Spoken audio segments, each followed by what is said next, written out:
अस्सलाम वालेकुम नाज़रीन, मैं हूं अरसलान खोकर। आप देख रहे हैं स्पेशल प्रोग्राम प्ले फील्ड का। पीएसएल के हवाले से पीएसएल का मार्का शुरू है। आज से इस्लामाबाद यूनाइटेड लाहौर कलंदर आमने सामने होंगी। कौन सी टीम तगड़ी है, किस टीम का पलड़ा भारी है, और पीएसएल पे बात करेंगे। नादरा मुश्ताक मेरे साथ मौजूद है, सीनियर स्पोर्ट्स जर्नलिस्ट हैं, खुद भी एंकर पर्सन हैं और दुनिया भर में क्रिकेट को कवर कर चुकी हैं, बेहतर तरीके से क्रिकेट और क्रिकेटर्स को जानती हैं। नादरा अस्सलाम वालेकुम, कैसी हैं आप?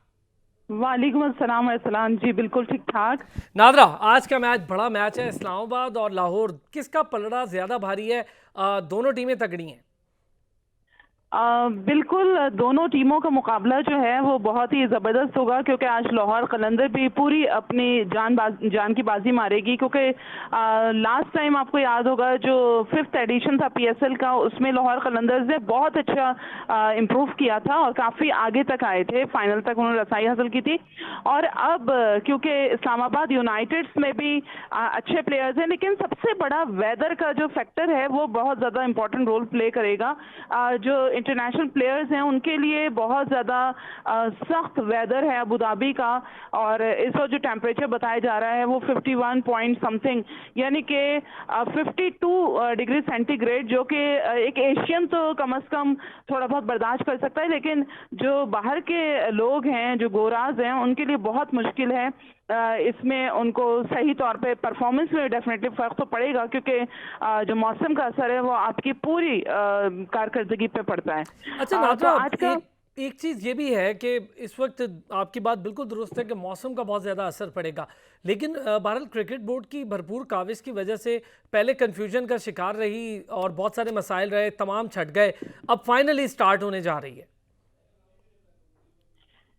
काफ़ी कंफ्यूजन रहा है और बस यस और नो कैसी सूरत हाल थी, और पूरी दुनिया में यही बस एक हॉट टॉपिक था कि पीएसएल होगा या नहीं होगा। और इस वक्त क्योंकि ये ऐसा वक्त है जब, क्योंकि जून में मोस्टली अबू धाबी में और दुबई में कोई भी ऐसे इवेंट्स नहीं कराए जाते हैं, क्योंकि वहाँ पर गर्मी की शिद्दत होती है।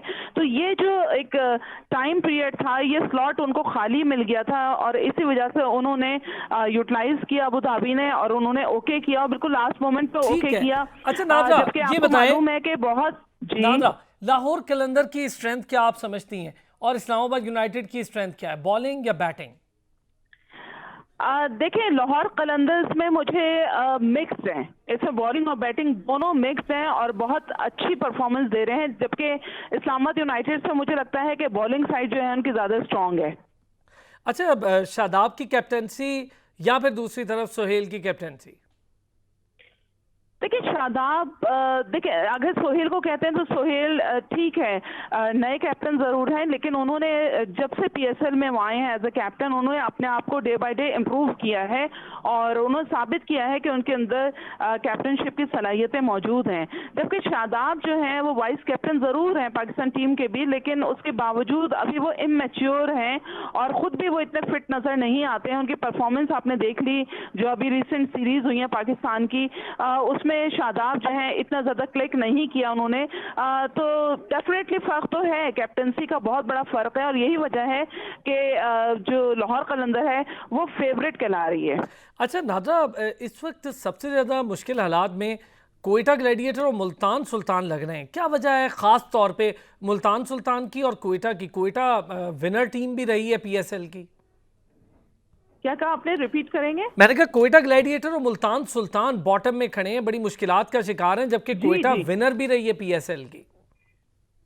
बिल्कुल, इस दफ़ा बस कहते हैं ना हार्ड लक है कोयटा ग्लैडिएटर्स की। हालांकि उन्होंने बहुत अच्छा पिक एंड चूज भी किया है, उनके पास अच्छे प्लेयर्स भी हैं, लेकिन उतना अच्छा जितनी एक्सपेक्टेशंस थी वो सामने नहीं आ रही थी। और प्लस ये कि कुछ अंडर प्रेशर नजर आए थे हमें सरफराज अहमद भी शुरू में, लेकिन जब आपने देखा होगा जब पीएसएल 6 के जो लास्ट मैचेस थे, 10th मैच था जब थोड़ा सा इम्प्रूव हुआ था और इन्होंने 2 मैचेस जीते भी थे कोयटा ग्लैडिएटर्स से, तो हो सकता है रिदम में आ जाए, क्योंकि अभी तो बहुत सारे मैचेस बाकी हैं और इसमें खुलकर इनको अपनी सलाहियतें दिखाने का भरपूर मौका भी मिलेगा। और मेरे ख्याल से अभी जो सीरीज बीच में आई है जिम्बाब्वे की और जनूबी अफ्रीका की, उससे काफी प्लेयर्स जो हैं उनका मोराल भी अप हुआ है, उनकी प्रैक्टिस भी हुई है, तो लगता कुछ ऐसा है कि कोयटा ग्लैडिएटर्स जो है वो कम बैक कर लेगी। और मुल्तान सुल्तान के बारे में क्या ख्याल है? मुल्तान सुल्तान की देखिए, जब टीम शुरू में जब मुल्तान सुल्तान आई थी, जब टीम इसमें इंडक्शन हुआ था उसका पीएसएल में, तो काफ़ी बेहतर टीम नज़र आ रही थी, काफ़ी अच्छी परफॉर्मेंस भी नजर आई। लेकिन फिर हमने देखा कि मुल्तान सुल्तान जो है ना वो एकदम से पीछे जाने लगी और इस सीज़न में तो बहुत ही पीछे नजर आई है। मतलब 6 पोजीशन पे आप कह सकते हैं कि मुल्तान सुल्तान, हालांकि उनके पास प्लेयर्स की कमी नहीं है, प्लेयर्स भी अच्छे हैं, लेकिन कुछ ना कुछ उनके मसले मसाइल रहते हैं। जैसे उन्होंने उनको हटा दिया था, शान मसूद को हटा के कैप्टनसी से उन्होंने रिजवान को कप्तान बना दिया। फिर अभी शाहिदा खान आफरीदी जिनके ऊपर बहुत ज़्यादा डिपेंड करती है कि एक सीनियर हैं वो भी और बाहर हो एक, गए। जी वो भी बाहर हो गए हैं। तो कुछ वो प्लेयर्स जो कि पहले थे सीजन अच्छा 6 में। नादरा, एक शॉर्ट सा व्यू आपका चाहूंगा। पेशावर ज़ल्मी कंपैरेटिवली जो टॉप 3 टीम्स हैं जिसमें इस्लामाबाद, कराची और लाहौर है, उसके मुकाबले में कैसी है जल्दी से? पेशावर ज़ल्मी अच्छी टीम है, चले, टीम है, आपने बहुत इसमें सारी चीजें मुतवाज़िन मैं आज टीम बहुत है। ज्यादा डिस्कशन करना चाह रहा था लेकिन वक्त की कमी थी। NADRA Mushtaq senior sports journalist हमारे साथ थी, बहुत शुक्रिया। नाज़रीन ब्रेक पर जाएंगे, ब्रेक से जब वापस आएंगे तो बहुत स्पेशल इंटरव्यू है, कहीं मत जाइएगा।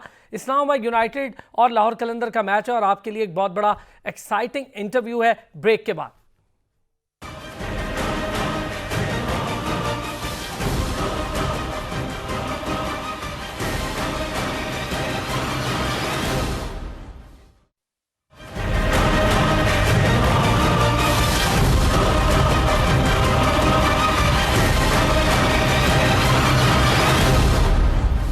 नाज़रीन, आज आपकी मुलाकात प्लेफील्ड में स्पेशल मुलाकात होगी, आप खुश हो जाएंगे यकीनी तौर पर। और हमारे सुनने और हमारे प्रोग्राम के व्यूवर्स और पाकिस्तान भर में उनके चाहने वाले बहुत ज़्यादा हैं। स्पेशल मुलाकात आज आपकी करवा रहे हैं, इस्लामाबाद यूनाइटेड का हिस्सा हैं इस वक्त। इससे पहले 2019 और 20 में, 2019 में विनिंग टीम कोयटा ग्लैडिएटर का हिस्सा रहे, 2020 में कोयटा ग्लैडिएटर का हिस्सा रहे। इस साल यानी 2021 में इस्लामाबाद यूनाइटेड का हिस्सा हैं। पाकिस्तान में पैदा हुए, सवाबी से उनका ताल्लुक, 2005 में उन्होंने सवाबी से ही अपनी क्रिकेट का आगाज़ किया। उसके बाद वो ऑस्ट्रेलिया चले गए, ऑस्ट्रेलवी नेशनल हुए और उन्हें पाकिस्तान का ऑस्ट्रेलिया का पाकिस्तानी निजात बॉलर कहा जाता है। और उन्होंने ऑस्ट्रेलिया की तरफ से वनडे और T20 खेला और ऑस्ट्रेलवी प्लेयर भी हैं। इस वक्त इस्लामाबाद यूनाइटेड का हिस्सा हैं और बहुत बड़ा नाम, लेग स्पिन में उनका बहुत बड़ा नाम। और यकीनी तौर पर इस्लामाबाद यूनाइटेड के लिए बहुत बड़ा एज होगा कि फवाद अहमद इस्लामाबाद यूनाइटेड के साथ हैं। आज हम आपकी मुलाकात अभी करवाने जा रहे हैं, फवाद अहमद मेरे साथ मौजूद हैं। फवाद भाई, बहुत बहुत शुक्रिया, आपने वक्त निकाला मेरे प्रोग्राम प्लेफील्ड और सर्च टीवी के लिए। Thank you so much sir. सबसे पहले ये बताएं कि क्वारंटीन का पीरियड कितना मुश्किल रहा और क्वारंटीन के पीरियड में क्या कुछ करते रहे, कैसी एक्टिविटीज़ रहीं? क्वारंटीन तो काफ़ी टफ होता है। मैं तो अब काफ़ी यूज्ड हो गया हूँ, क्योंकि सबसे ज़्यादा मेरा ख्याल में मैंने दुनिया में क्वारंटीन मैंने ही किए होंगे, क्योंकि वापस जाके फिर ऑस्ट्रेलिया में टफ क्वारंटीन होता है, वो 14-15 दिन का। तो उधर तो ना विंडो होती है, कमरा भी बहुत छोटा होता है होटल का, उसमें ऑप्शन भी नहीं होती। यहाँ तो फिर भी ये थोड़ा ज़्यादा ख्याल रखते हैं, इधर बालकनी है, कमरे काफ़ी बड़े हैं और होता भी तकरीबन 7 दिन का क्वारंटीन है, या कराची में 3 दिन का था। तो टफ होता है। टफ तो अब एक वो मेंटलिटी थोड़ी सी बन गई है, फिर भी टफ है। लेकिन क्योंकि पूरी दुनिया एक ये पेंडेमिक के ये लपेट में है, तो इसमें ये बात है कि एवरीवन स्ट्रगलिंग। सो क्योंकि सब लोग स्ट्रगल कर रहे हैं, जो क्वारंटीन में है या नहीं है, जो लॉकडाउन में है या नहीं है। इधर कोविड ने सबको इफेक्ट किया हुआ है किसी न किसी तरीके से, फैमिली में या जॉब पे या बिजनेस पे, जो भी है लाइफ, किसी न किसी तरीके से तो सब इफेक्ट हुए। लेकिन हाँ, टफ होता है। ट्रेनिंग करते हैं, दरमियान में सोते भी हैं, खाते भी हैं, फैमिली फ्रेंड से बातें भी करते हैं, इंटरनेट ब्राउजिंग सर्चिंग वगैरह भी करते हैं, यूट्यूब भी देखते हैं, तो क्रिकेट मैचेस भी देखते हैं। तो सब कुछ होता है उसमें, क्योंकि टाइम इतना ज़्यादा होता है कि आपकी सोच होगी, हर चीज़ से आप तंग आ जाते हो अनफॉर्चुनेटली। लेकिन वो कहते हैं कि this is the new norm. So ये एक नई लाइफस्टाइल है, इसके साथ हमने चलना होगा। अल्लाह करे ये जल्दी खत्म हो जाए, लेकिन बहुत टफ होता है। अल्लाह करे। अच्छा फवाद भाई, एक तो ज़रा पीएसएल की बात करने से पहले दो अलग अलग माहौल हैं। आप ऑस्ट्रेलिया से आए, ज्वाइन किया आपने, गर्म माहौल है यकीनन, कॉप अप करना ज़ाहिर है इस माहौल के साथ। आप प्रोफेशनल्स हैं और माशाल्लाह से पूरी दुनिया में क्रिकेट खेल रहे हैं। थोड़ा सा टफ है या ठीक है, माहौल को मद्देनज़र भी रखना है और अपनी प्रैक्टिस, अपनी डाइट प्लान का ख्याल करके, तो कोई ऐसा इशू नहीं है? नहीं, टफ है। अगर कोई कहेगा तो आई डोंट थिंक सो। पता नहीं कि वो might be a different someone, like they might don't realize that, but again it's very tough क्योंकि कंडीशन बहुत टफ है। जहां से मैं आया हूँ स्पेशली, इवन उस्मान ख्वाजा भी आए हैं, और ब्रिस्बेन से, ब्रिस्बेन में सर्दी नहीं होती, वहाँ 25 की दर्जा हरारत होती है। मेलबर्न में बहुत सख्त सर्दी थी पिछले 2 महीने से, वो बारिशें बहुत सख्त है, फुल टाइम 24/7 हीटर ऑन। सही। बाहर निकलते बड़े बड़े जैकेट और वो बीनीज पहनना, और क्योंकि बाहर जाना मुश्किल हो जाता है। तो वो, मैं वहां से आया हूँ, एक एक्सट्रीम से दूसरे एक्सट्रीम पे टफ होता है।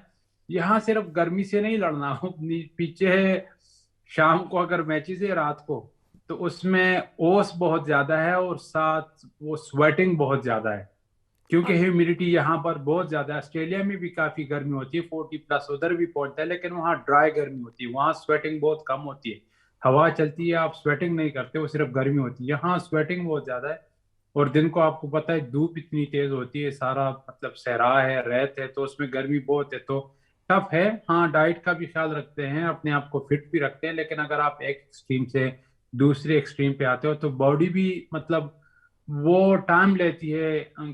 शुक्र है वो एक ये कंफ्यूजन सी थी कि पीएसएल होगी कि नहीं होगी, अबू धाबी में होगी, शारजा में, पाकिस्तान वापस जाएगी, उसी में हमारी थोड़ी एक रिलैक्सेशन हमें मिल गई, क्योंकि हमें एक आध हफ्ता मिल गया कि हम ट्रेनिंग भी करें, माहौल के साथ थोड़ा एडजस्ट भी करें। तो अदरवाइज हमने स्ट्रेट अवे शुरू करना था, जिस दिन हमने क्वारंटीन खत्म करना था अगले दिन हमने शुरू करना। There was no training initially, जो इनिशियल जो प्लान था पीएसएल का, तो थोड़ी उसमें बचत हो गई, लेकिन फिर भी बहुत टफ है, कंडीशन टफ होगी। वो तो असल में मैचेस जाके जब खेलेंगे, तो ये सिर्फ नहीं कि बॉलर्स को, बैट्समैन को भी काफी टफ टाइम मिलेगा, ग्लव्स वेट होंगे, बैट हैंडल्स वेट होंगे, इतनी सख्त गर्मी में, स्वेटिंग में, वो सारे इक्विपमेंट में खेलना, वो पसीना आता है आंखों पे। तो वो आपको पता है बैटिंग में आप थोड़ी सी भी, आप अगर आप कंसंट्रेशन लूज करते हो तो क्या होता है, बंदा आउट हो जाता है। बिल्कुल तो ऐसा ही है। सबके लिए गुड बात यह है कि सबके लिए एक ही जैसी कंडीशन होगी, लेकिन फिर हाँ, एंड ऑफ द डे वही सरवाइव करता है जो ज्यादा फिट होता है, जो ज्यादा प्रोफेशनल होता है, वो अडॉप्ट करने में थोड़ा मतलब दूसरों से बेहतर होता है, तो वही आगे जीतता है। तो सही। हाँ, इंशाल्लाह टफ होगा, लेकिन इंशाल्लाह we will adjust, as a team game है, एक दूसरे को सपोर्ट करेंगे, इंशाल्लाह अच्छा ही होगा। फवाद भाई, 2019-20 में आपने पीएसएल में कदम रखा, पीएसएल के साथ वाबस्तगी स्टार्ट हुई, कैसा रहा पीएसएल का वो सफ़र? फिर आगे चल के ज़रा इस्लामाबाद यूनाइटेड के साथ किस किस्म के प्लान्स हैं और कैसे मैचेस को प्लान किया जा रहा है, इस पर भी बात करते हैं ज़रा। 2019-20 जो पिछला सीज़न रहा आपका, वो कैसा रहा? ओ 19 में तो हम जीते थे, तो वो बड़ा गुड सीजन गया था। हाँ, शेन वॉटसन के साथ मैं खेल रहा था, तो उसके साथ में काफी मतलब शुरू से ऑस्ट्रेलिया के लिए डेब्यू जब भी किया था तो भी वॉटसन थे, सिडनी थंडर भी वॉटसन थे, T10 में भी थे, फिर इधर आके पीएसएल में भी इकट्ठे थे, तो उसके साथ थोड़ा मजा आता था, क्योंकि काफी करीबी दोस्त हैं, अच्छे काफी टाइम से इकट्ठे खेल रहे थे। ऊपर से टीम का माहौल बहुत जबरदस्त था क्वेटा में, तो वो बड़ी अच्छी कामयाबी थी। मतलब स्ट्रेट अवे आप आते हो पहले साल, उनका भी पहली ट्रॉफी थी, मेरी भी पहली पीएसएल ट्रॉफी थी। तो आगाज लास्ट ईयर थोड़ा मतलब हमने फिर भी परफॉर्म अच्छा किया था, हम चौथे नंबर पर आए थे, तो लेकिन वो रन रेट की वजह से पेशावर ज़ल्मी हमसे आगे निकल गई वो प्लेऑफ्स में। लेकिन हाँ, पहले 2 साल काफी गुड एक्सपीरियंस था, यहाँ से यूएई से जाके पाकिस्तान में खेलना बहुत अच्छा लगा था। इवन ये जो पहला जो राउंड था उधर, वो कोविड की वजह से थोड़ा टफ था, लेकिन अभी भी मैं चाह रहा था कि अल्लाह करे पाकिस्तान में हो। लेकिन हाँ, जो कंडीशन, जो हालात थे वो सही नहीं थे, लेकिन इंशाल्लाह आगे जाके होपफुली ये पाकिस्तान में ही हो, तो उसी में ही बेहतरी है पाकिस्तान क्रिकेट की। लेकिन इस्लामाबाद यूनाइटेड अमेजिंग फ्रेंचाइज, क्योंकि ये अपने रेहान भाई, हसन भाई और योहन बोता भी और शदाब भी, सारे मतलब काफ़ी एनर्जेटिक है, यंग है, अच्छा माहौल है। इवन हमारी टीम बहुत यंग है अपार्ट फ्रॉम मी। मेरे ख्याल में हम जो ओवरसीज प्लेयर है, हम भी मेरे ख्याल में सबसे एजेड प्लेयर है टीम में। तो वो एक्सपीरियंस हम शेयर करेंगे यंगस्टर के साथ। बाकी एनर्जी उधर से आती है। इवन फहीम जो बहुत अच्छे फॉर्म में ऑलराउंडर है अपने में, उनको भी तीनों ऑलराउंडर है, मतलब हसन, शदाब और फहीम, जफर, वो सारे यंग है, एनर्जेटिक है, बहुत टैलेंटेड है। तो और हमने स्टार्ट काफी अच्छा लिया हुआ है माशाल्लाह। ऑलरेडी हम, प्लस पॉइंट ये है कि हमने ऑलरेडी 3 मैचेस जीते हुए, तो इंशाल्लाह उसी को लेके आगे जाएंगे। Hopefully we will do the ये आपने ठीक कहा कि कंसिस्टेंट 3 मैचेस परफॉर्मेंस। जीते हुए हैं फवाद भाई, और 6 पॉइंट्स हैं, कोई इतनी परेशानी की बात नहीं, टॉप टेबल पे हैं। लेकिन गेम प्लान के हिसाब से अगर देखें, आप समझते हैं कि आप लोगों की स्ट्रेंथ बॉलिंग है इस्लामाबाद यूनाइटेड की, या फिर बैटिंग है? वो आई थिंक हमारे पास ऑलराउंडर ज्यादा है, वो बहुत हेल्प कर रही है हमारे लिए। क्योंकि बैटिंग की वो, अगर आपको ऐसे नहीं लगता कि वो सुपरस्टार बैट्समैन अगर एक आध हैं, मतलब 2-3 लड़के हैं, जिस तरह आसिफ है, इफ्तिखार है, मनरो हो गया, उस्मान हो गया, वो काफी हर्ट कर सकते हैं। लेकिन अगर उसके पीछे देख ले 3-4 जो ऑलराउंडर है ना, क्योंकि T20 में तो आपको पता है 10-12 बॉलों पे 20-25 रन आप बना ले नीचे से, अगर आप चेज भी कर रहे हो या शुरू में भी बैटिंग कर रहे हो पहली इनिंग्स में, तो वो काफी डिफरेंस मैटर करती है। क्योंकि एक आध विकेट लेके, एक आध रन आउट करके वो डिफरेंस बहुत ज्यादा हो जाती है। क्योंकि आपके पास टाइम नहीं होता बाउंस बैक के लिए, ताकि रिकवरी के लिए टाइम बहुत कम होता है। तो वो प्लेयर हमारे पास ऐसे हैं कि वो काफी डैमेज कर सकते हैं, और बैटिंग की डेप्थ बहुत ज्यादा है। और ऊपर से बॉलिंग तो आपको पता है, गुड हो या ना हो लेकिन फॉर्म में है। वसीम अपना जी हाँ। जो वो बहुत मैटर करता है कि वसीम जो है अपना इमर्जिंग प्लेयर है, तो वो अच्छा परफॉर्म कर रहे हैं। ऊपर से जीशान पीछे बैठा, वो भी बहुत गुड है, जफर है, शदाब है, फिर हसन है, फहीम है। तो वो स्ट्रेंथ आप है। खुद भी और है, ऊपर से आप खुद भी है माशाल्लाह, सर। लेकिन ऊपर से बेंच बेंच स्ट्रेंथ भी बहुत है। सही। अगर कोई बंदा इंजर्ड भी होता है ना, तो उसको गुड बात, उस जो टीम जीतती है टूर्नामेंट, उसमें सबसे बड़ी बात यही होती है कि उनका बेंच स्ट्रेंथ कैसा है। क्योंकि टूर्नामेंट काफी लंबा होता है, उसमें मैचेस ज्यादा है, कोई भी इंजर्ड हो जाता है, कोई ना कोई मसला हो हम्म। जाता है। तो आपके पास अगर बेंच स्ट्रेंथ अच्छा हो ना, वो रिप्लेसमेंट अच्छी हो, तो उससे काफी फायदा होता है। क्योंकि अगर आप एक बंदा, मतलब अच्छा प्लेयर हो, परफॉर्म नहीं कर रहा, उसको अगर आपने रिप्लेस किया और दूसरा बंदा आके परफॉर्म करता है ना, तो उधर बहुत बचत हो जाती है। फहद भाई, यूएई का माहौल बिल्कुल डिफरेंट है। आप पहले भी ज़ाहिर है खेल चुके हैं, आप प्रोफेशनल हैं, लेकिन यहाँ पर अमूमी तौर पर एक्सपर्ट्स का ये कहना है कि पिचेस को जो मदद मिलती है वो स्पिनर्स को बहुत ज़्यादा मिलती है। तो आप समझते हैं कि अच्छा टाइम स्पिनर्स के लिए होगा और स्पिनर्स पे टीम ज़्यादा रिलाई करेंगी? मुझे नहीं लगता, क्योंकि मैचेस ज्यादातर रात को हैं मेरे हम्म। ख्याल में। 4-5 मैच इसी दिन को है, तो दिन में डेफिनेटली स्पिनर को एडवांटेज ज्यादा होगा, इवन फास्ट बॉलर की भी। क्योंकि फिर विकेट ड्राई हो जाती है, गर्मी बहुत होती है, तो शायद रिवर्स स्विंग भी साथ आए दरमियान में। लेकिन रात को तो मेरे ख्याल में मुझे नहीं लगता कि स्पिनर को इतनी मदद मिलेगी। हाँ, मतलब not last night, the night before हम प्रैक्टिस करने गए थे, ओस बिल्कुल नहीं थी क्योंकि हवा चल रही थी।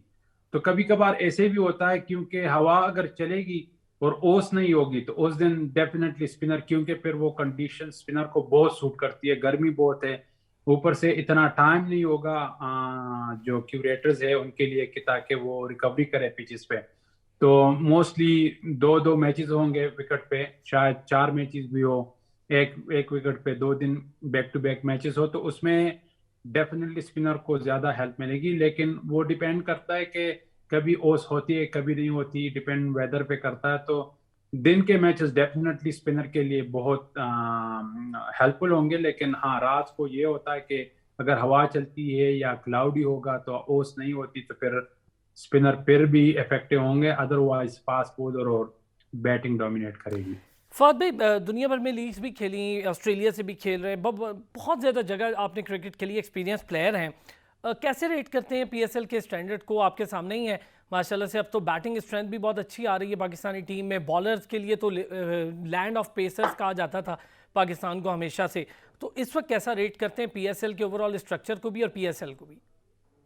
बहुत बहुत जबरदस्त है, क्योंकि यहाँ पे आपको पता है फास्ट बॉलिंग की जो लॉट है वो बहुत ही गुड है, यंग है सारे, 140 प्लस, बहुत से लड़के हर टीम में एक दो लड़के लाजमी है जो 140 प्लस करते हैं, इवन लेट 140 तक करते हैं। बाकी जो गुड बात ये है कि जो फोर फॉरनर्स हैं वो बैटिंग जो जिधर थोड़ा हम लेग करते हैं वो स्ट्रेंथ को पूरा करती है, क्योंकि हमने देखो तीन तीन बैट्समैन ओवरसीज दिए हैं। जिस तरह आप सारे टीमों में मोस्टली दो तीन, तो ज्यादातर फ्रेंचाइज की कोशिश यही होती है कि ज्यादातर बैटर्स ही लें ओवरसीज से, तो उसके साथ ही काफी वो स्ट्रेंथ बन जाती है। तो चार ओवरसीज के साथ वो काफी टैलेंट वाइज तो मैं कहता हूँ कि बहुत ही टफ टूर्नामेंट है। आपको जो कंडीशन मिलती है स्पेशली, क्योंकि अगर मैं ऑस्ट्रेलिया से आता हूँ, कोई बंदा वेस्ट इंडीज से आता है या इंग्लैंड से आता है, तो डिफरेंट कंडीशन है, उसमें एडजस्ट करना फिर उसमें परफॉर्म करना तो काफी टफ होता है। तो वो टफनेस और जो डेप्थ है उसमें जो स्किल्स का वो काफी ज्यादा है। तो स्किल वाइज तो मैं कहता हूँ कि one of the top tournaments में है डेफिनेटली जो पीएसएल है। और उसमें काफी मतलब जो ज्यादातर जो दुनिया भर में जो शायकीन है जो देखते हैं वो टीवी पे, तो वो ज्यादा इंजॉय करते हैं, क्योंकि उनको बहुत अच्छे मैचेस देखने को मिलते हैं। शुरू में अगर आप देखते हैं जो लास्ट जो कराची का लेग हुआ था उसमें हर मैच में 190 प्लस ऑलमोस्ट हो रहे थे और चेज भी हो रहे थे, तो ऐसा इट्स ही है। मीन बहुत बहुत टफ होता है। तो इसमें इट्स मीन के स्किल उधर है, लोग परफॉर्म भी कर रहे हैं। और वो भी सिर्फ एक ही ग्राउंड पे जिधर कंडीशन थोड़ी एंड पे टफ हो जाती है बैटिंग बैटिंग के लिए, लेकिन वो फिर भी मुसलसल सारे प्लेयर्स परफॉर्म कर रहे थे, इवन बॉलिंग में भी बैटिंग में भी। तो डेफिनेटली इट इज वर्ल्ड अच्छा क्लास फवाद टूर्नामेंट भाई, आजकल इसमें। कहा यह जाता है कि जो लीग क्रिकेट है वो सिर्फ अब बैट्समैन की क्रिकेट रह गई है। खासतौर पे T20 भी अगर इंटरनेशनल भी देखें तो बैट्समैन के लिए बहुत एज है, बॉलर के लिए मार्जिन बड़ा कम रह गया। स्पेशली स्पिनर के लिए बैट्समैन की टेक्निक्स चेंज हो गई। AB डिविलियर्स जैसे प्लेयर्स ने बिल्कुल तब्दील कर दिया। ये बताएं कि कितना टफ होता है ऐसे मौके पर बॉलर को अपनी मेंटल स्ट्रेंथ भी, फिजिकल स्ट्रेंथ भी और बॉलिंग के अपने वो पॉकेट्स का खास ख्याल रखना जहां पर उसकी स्ट्रेंथ है। हाँ, बॉलिंग के लिए as an overall as a sports जो है ना, टीम के लिए जो स्ट्रेंथ, अगर आपकी बैटिंग अच्छी हो तो वो आप मतलब अगर आप इवन 200 रन भी लीग करते हो फर्स्ट इनिंग में, तो even you still can chess it अगर आपकी बैटिंग अच्छी है तो। ये मेरी पर्सनल पॉइंट ऑफ व्यू है कि आप T20 mostly and one day to some extent आप बैटिंग से ही जीतते हो। अगर आपकी स्ट्रॉन्ग बैटिंग लाइनअप है तो आप काफी मैचेस जीत सकते हो। इधर उधर करके एक आध बॉलर अच्छा भी 4 ओवर्स करा ले तो वो बचत हो जाती है। लेकिन टेस्ट क्रिकेट में जिस तरह आपने 20 विकेटें लेनी है 2 इनिंग्स में 10-10 आउट करके, तभी आप मैच जीत सकते हो। अगर आपकी बैटिंग जितनी भी अच्छी है, एंड ऑफ द डे आपने 20 विकेटें लेके मैच को फिनिश करना है। तो वो हाँ ये टफ है उस सेंस से कि बैटिंग की तरफ ज्यादा तवज्जो है। सारे रूल्स जो है ना, नए नए जो रूल्स जो भी आते हैं वो बैटिंग के लिए वो बैट्समैन को ही सपोर्ट करते हैं, ज्यादातर बॉलर्स के लिए कम ही आते हैं, तो वो टफ है। लेकिन बॉलर्स आदि है मेरे ख्याल में अडाप्ट करते हैं रहते हैं, वो कोशिश करते हैं कि आए दिन जो नए नए चैलेंजेस आते हैं उसके साथ निपटा जाए। तो अगर आप देख ले शुरू शुरू में सब लोग कह रहे थे कि स्पिनर तकरीबन खत्म हो जाएंगे टी ऐसा ही ट्वेंटी है। क्रिकेट से, वर्ल्ड क्रिकेट से, लेकिन आप देख लो टॉप 10 में मेरे ख्याल में 9 इन द वर्ल्ड, मेरे ख्याल में 8 के 9 स्पिनर ही है, और मेरे ऐसा ही ख्याल है। में कि सारे 10 के 10 स्पिनर्स है। तो इसमीन वो काफी इफेक्टिव है स्पेशली लेग स्पिन में, क्योंकि लेग स्पिन में अगर आप दोनों साइड पे आप बॉल को स्पिन करते हो तो उसमें काफी वो बैट्समैन के लिए टफ होता है। अगर थोड़ी सी हेल्प मिले कंडीशन विकेट से तो बैट्समैन के लिए टफ होता है, क्योंकि उनके पास टाइम बहुत कम होता है डिसाइड करने के लिए। टेस्ट क्रिकेट में, वनडे क्रिकेट में टाइम बहुत ज्यादा होता है, तो वो एडजस्ट कर सकते हैं T20 में। जिस तरह राशिद खान है, अपना शदाब है, इमरान ताहिर है, जैम्पा है, इशोदी है, या सर इंडिया के उस्मान 2 लेग कादिर, स्पिनर है अच्छा तो फवाद भाई, किस मान स्पिनर को कादिर। ज़्यादा अच्छा रेट करते हैं? लेग स्पिनर, मैं पाकिस्तान के हवाले से ही पूछूंगा। आपने PSL भी देखी, खेली भी, तो किसको बेहतर रेट करते हैं कि और फिर ये भी बताइएगा कि आप इस वक्त खुद क्या समझ रहे हैं, आपका अपना गेम प्लान क्या होगा? रन कम देने हैं कि विकेट्स पे ज़्यादा जाना है? हाँ, पाकिस्तान में बिल्कुल शदाब जो इनके टॉप रैंक और उनकी प्रायोरिटी में भी है, वो डेफिनेटली गुड लेग स्पिनर है। वाइड बॉल से के साथ वो तो उस्मान कादिर बहुत टैलेंटेड है, इवन अपना जाहिद भी बहुत टैलेंटेड है, रेड बॉल में यासिर शाह हैं। तो टैलेंट तो यहाँ पर है, नो वंडर पाकिस्तान में। और वो ये चारों लेग स्पिनर बहुत अच्छे हैं। हाँ, असल में बात होती है, आपने तो रन ही रोकने, T20 क्रिकेट में यही होता है कि रन रोक लो। लेकिन कप्तान और कोच दोनों एक्सपेक्ट करते हैं लेग स्पिनर से, ताकि वो विकेट भी ले। स्पेशली अगर आप मिडल ओवर में अगर आप एक दो विकेट लेते हो, अगर एक या दो लेग स्पिनर हो टीम में या दो स्पिनर्स हो, तो वो जो मोमेंटम है टूट जाता है। और जो मैंने पहले भी हम बात कही थी कि उसमें यही सबसे गुड बात होती है, अगर आप मोमेंटम को तोड़ते हो तो रिकवरी का टाइम बहुत कम होता है T20 क्रिकेट में। ठीक तो वो एक दो विकेट बहुत फायदेमंद होती है टीम के लिए स्पेशली। तो लेग स्पिनर के पास ये एक प्लस पॉइंट है कि वो अटैकिंग, नेचुरली बहुत अटैकिंग बॉलर है। अगर थोड़े बहुत रन लीक भी कर, तो मोस्टली कप्तान और कोचेस की तरफ से मोस्टली यही होता है कि आप अटैकिंग बॉलिंग करो और कोशिश करो कि विकेट लो। लेकिन हाँ, दूसरी साइड पे मैं खुद, मेरी यही ख्वाहिश होती है कि रन भी रोक लूँ साथ, तो एक्यूरेसी भी ज़्यादा होनी चाहिए, साथ वेरिएशन भी हो। तो वेरिएशन के साथ आप विकेट लेते हो और एक्यूरेसी के साथ आप रन्स को रोकते हो। तो अगर आपने अच्छा होना है या सबसे अच्छा होना है, उसमें थोड़ी सी डिफरेंट होती है। तो अगर आप अच्छा हो तो मत एक आध करोगे, अगर आप सबसे अच्छे बनना चाहते हो, जिस तरह राशिद खान है, इमरान भाई है या शादाब है, तो ये वो हैं कि वो रन भी रोकते हैं और साथ विकेट भी लेते हैं। बहुत बहुत शुक्रिया। फवाद अहमद हमारे साथ मौजूद थे। फवाद भाई, आपका बहुत शुक्रिया, आपने टाइम निकाला। और यकीनन आपके चाहने वाले पाकिस्तान से बाहर बहुत ज़्यादा हैं। इस्लामाबाद यूनाइटेड के फैंस बहुत हैं। तमाम तर लोगों ने सुना, गेम प्लान भी सुना। फवाद भाई का बहुत शुक्रिया। नाजरीन, कोशिश की आज तमाम तर सवालों के जवाब भी लें फवाद भाई से, और जाने कि फवाद भाई का गेम प्लान क्या होगा, कैसे इस्लामाबाद यूनाइटेड की जीत में अपना किरदार अदा करना चाहते हैं। तो ये जनाब आज आपकी स्पेशल मुलाकात करवाई पाकिस्तानी निजाद ऑस्ट्रेलवी क्रिकेटर, जो कि ऑस्ट्रेलिया के टॉप प्लेयर्स में से एक और पाकिस्तान की इस वक्त और दुनिया भर की जान लेग स्पिनर हैं। और यकीनी तौर पर इस्लामाबाद यूनाइटेड इनके लेग स्पिन के एक्सपीरियंस से भी फ़ायदा उठाएगी, और यकीनी तौर पर इनके अपने होने और इनकी क्वालिटी बॉलिंग से भी फ़ायदा उठाएगी।